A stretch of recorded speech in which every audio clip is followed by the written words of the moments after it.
आप non available warrant issue करवा रहे हैं, लोगों के घरों पे छापे मार रहे हैं, सैकड़ों कारकुनों का आपने जो है वो जीना अजाब किया हुआ है। उसके बाद आप चाहते हैं कि नहीं मुज़ाकरात भी जो है वो उसी बेस पे चले। ये जो केस है ये $190 मिलियन का आप डिले कर रहे हैं कि इस्लामाबाद हाई कोर्ट में जज मर्जी का लग जाए। अब उस जज का भाई इमरान खान का खिलाफ प्रोसिक्यूटर है और आपने उसी को ही कह दिया कि नहीं आप केस करें, उन्हीं के पास केस लगवा रहे हैं। जो फौरी वजह बनी है वो दो बनी है। एक तो ये हुआ है कि जो मुज़ाकराती कमेटी है वो पूरी अपनी कोशिशों के बावजूद जो है वो इमरान खान साहब से मुलाकात नहीं कर पाई और राना सनाउल्लाह ने, इसहाक डार ने, इन लोगों ने बड़ी कोशिश की कि मुलाकात हो, लेकिन वो मुलाकात जो है वो नहीं करा पाए और उससे खान साहब ने कहा कि इनकी कोई अगर ये मुलाकात भी नहीं करा पाते तो इनसे मुज़ाकरात का क्या फ़ायदा है। और दूसरा फिर कल जो हामिद रज़ा के घर के ऊपर जो पुलिस रेड हुआ और उस जो सरबराह है हमारी इस कमेटी के, वन ऑफ द तर्जुमान है इस कमेटी के, उसके बाद फिर तलखी जो है वो बढ़ गई। अदरवाइज खान साहब तो चाहते थे कि मुज़ाकरात आगे बढ़ें और उन्होंने अब कहा कि अगर जुडिशल कमीशन नहीं बनाते तो फिर फ़ायदा नहीं है, ना करें। ठीक है, लेकिन सर रात तक तो स्पीकर कौमी असेंबली याद सादिक साहब भी यही कह रहे थे कि अभी दोनों साइड्स अपनी अपनी क़यादत के पास जाएंगी, 28 जनवरी को अगली मीटिंग बुलाएंगे, तो डोंट यू थिंक कि बहुत जल्दबाजी का फैसला है? थोड़ा वेट कर लेते, जहां इतना वेट किया थोड़ा और सही। 31 जनवरी तक तो वैसे भी डेडलाइन थी ही। लेकिन देखिए शदिया, यू विल अप्रिशिएट कि अगर आप मुज़ाकरात हैं तो उसके लिए एक माहौल भी तो चाहिए ना। एक टेम्परेचर आप इतना हाई कर रहे हैं, आप नॉन अवेलेबल वारंट्स इशू करवा रहे हैं, लोगों के घरों पे छापे मार रहे हैं, लोगों को बेइज्जत कर रहे हैं, सैकड़ों कारकुनों का आपने जो है वो जीना अजाब किया हुआ है। उसके बाद आप चाहते हैं कि नहीं मुज़ाकरात भी जो है वो उसी बेस पे चलें। अब ये जो इमरान खान के जो केस है, हर आदमी को पता था कि ये जो केस है ये $190 मिलियन का आप डिले कर रहे हैं कि इस्लामाबाद हाई कोर्ट में जज मर्जी का लग जाए। अब उस जज का भाई इमरान खान का खिलाफ प्रोसिक्यूटर है और आपने उसी को ही कह दिया कि नहीं आप चल के जी ये इसको आप केस करें, उन्हीं के पास केस लगवा रहे हैं। तो अगर आपने कुछ मतलब अदालतों से और इंतजामी तौर के ऊपर कोई रिलीफ देना ही नहीं है तो फिर मुझे बताएं कि उन मुज़ाकरात का क्या फ़ायदा होगा। सर कहीं ये डेडलॉक कमीशन में 3 सीनियर मोस्ट जजेस की शमूलियत पर आया है कहीं?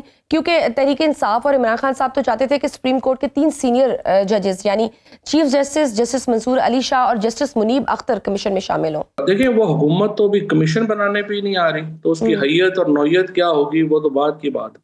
अभी तो हुकूमत इतनी खौफजदा है कमीशन बनाने से, टीओआरस बनाने से, कि वो डर रहे हैं कि पता नहीं क्या हो जाएगा। So they are not really keen for anything. तो फिर सर इसका मतलब ये है कि जो तनकीद कर रहे थे और जो कह रहे थे कि मुज़ाकराती मजाक चल रहा है और इसमें से कोई आउटकम नहीं होना, ये एक यूजलेस एफर्ट थी, तो फिर इसका मतलब है वो ठीक थे, दे न्यू इट।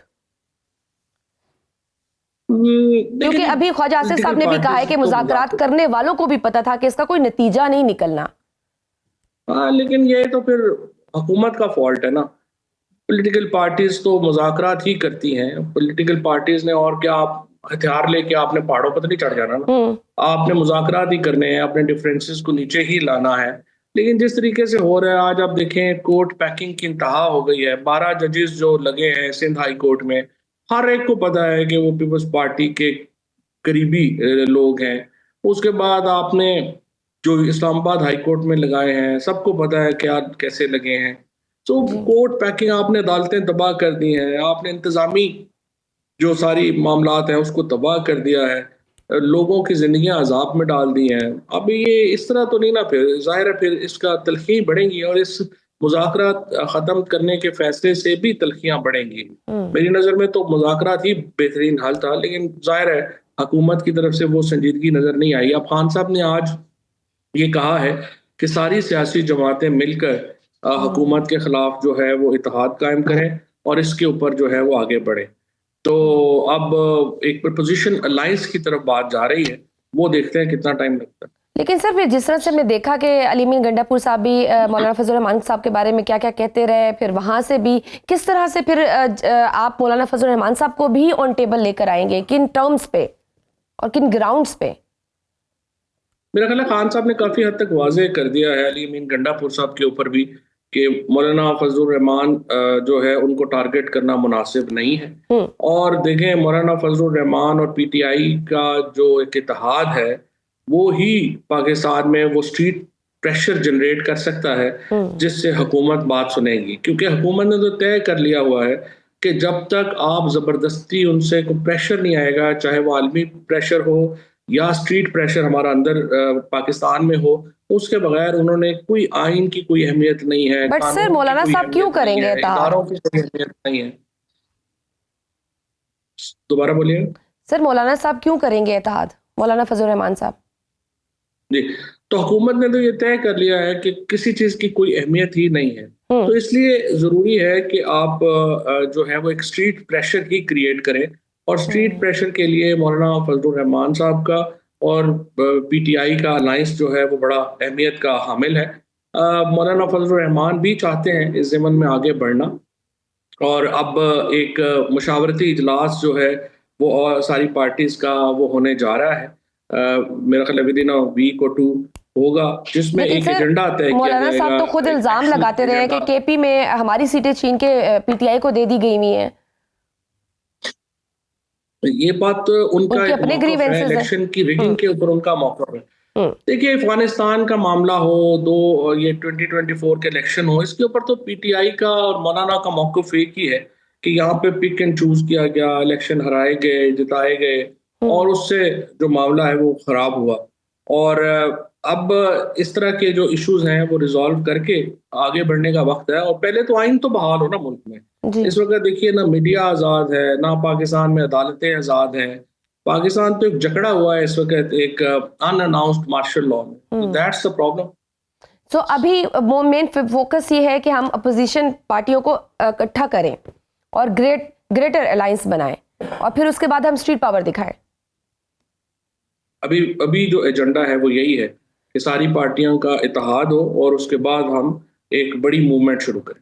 ठीक है, आपकी अडियाला जेल में इमरान खान से जो मुलाकात हुई, उन्होंने शाम और बांग्लादेश की मिसाल भी दी थी।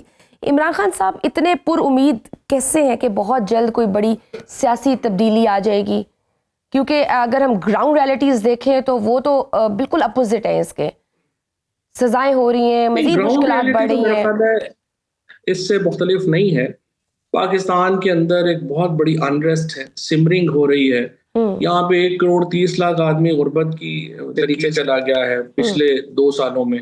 बहुत ज़्यादा लोग जो है वो मुल्क छोड़ के जा रहे हैं। तो पाकिस्तान में इस वक्त जो सिचुएशन है वो तो बहुत ख़राब है, और इसीलिए इमरान खान समझते हैं कि पाकिस्तान के हालात जो हैं वो ऐसे हैं कि अगर हमने पॉलिटिकल पार्टीज अपना रोल अदा नहीं करती तो यहाँ पे हालात जो हैं वो ख़राब होंगे। वो तो कह रहे हैं कि हम मुज़ाकरात करना चाहते हैं, आगे बढ़ना चाहते हैं, और एक पुरअमन तरीके से तब्दीली की हामी है वो, लेकिन अनफॉर्चुनेटली हुकूमत की तरफ से इसमें कोई दिलचस्पी नज़र नहीं आ रही।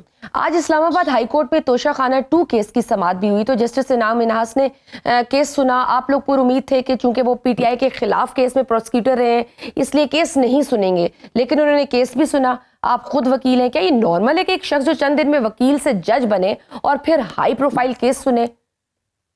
नहीं, बहुत ही एबनॉर्मल है। कभी इस तरह का जो है, मैं तवील अरसे से मैं वकालत से वाबस्ता हूँ, मुमकिन ही नहीं है कि कोई एडिशनल सेशन जज, एडिशनल जज जो है वो लगे और जिसको कंफर्म हुकूमत ने करना है और उसको इस तरह के सेंसिटिव केसेस दिए जाएं, और फिर उनके भाई जो हैं वो प्रोसिक्यूटर हैं हमारे खिलाफ 9 मई के मुकदमात में। इस तरह के हालात में उनका ये केस सुनना तो बहुत ही मैं समझता हूँ कि पर्दे होते हैं इदारों के भी, लोगों के भी। हमने यहाँ पे कोई पर्दा ही नहीं छोड़ा। इन्होंने तो फैसला किया है कि बिल्कुल ही आप किसी का कोई शर्म लिहाज होते हैं जजों के, इदारों के, वो खत्म ही हो गए हैं। और अब है कि जी बस जो है बस हम तो बैठे हैं, आके कोई उतार सकता है तो उतार ले। अब तो ये हालात है।